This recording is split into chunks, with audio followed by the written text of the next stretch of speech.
অনেকদিন পর কাগজ কলম নিয়ে বসে প্রথমে একটা চাঁদের ছবি আঁকি, সঙ্গে কিছু মেঘ।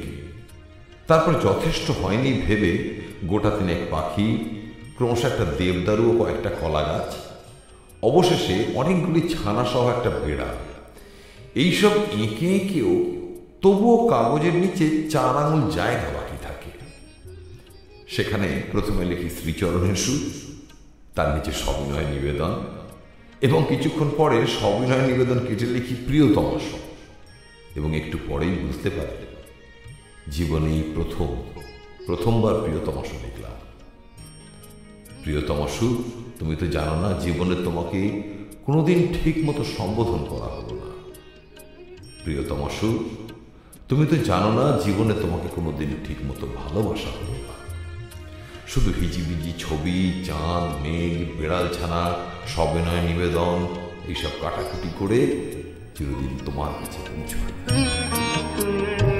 আমি তোমার সঙ্গে বেঁধেছি আমার প্রাণ, সুরের বাঁধনে। তুমি জানো না আমি তোমারে পেয়েছি অজানা সাধনে। আমি তোমার সঙ্গে বেঁধেছি আমার প্রাণ, সুরের বাঁধনে।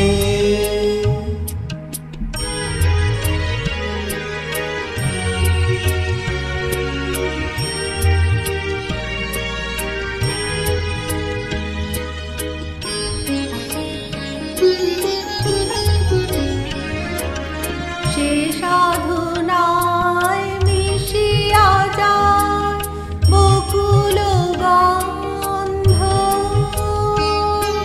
সে সাধনায় মিলিয়া যায় কবির ছন্দ। তুমি জানো না ঢেকে রেখেছি তোমার নাম, রঙিন ছায়ার আচ্ছাদনে। আমি তোমার সঙ্গে বেঁধেছি আমার প্রাণ, সুরের বাঁধনে।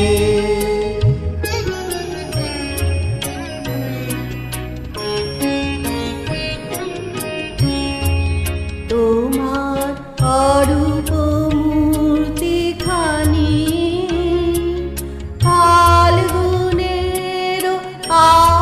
আলোতে বসাই আনি, অরূপ মূর্তিখানি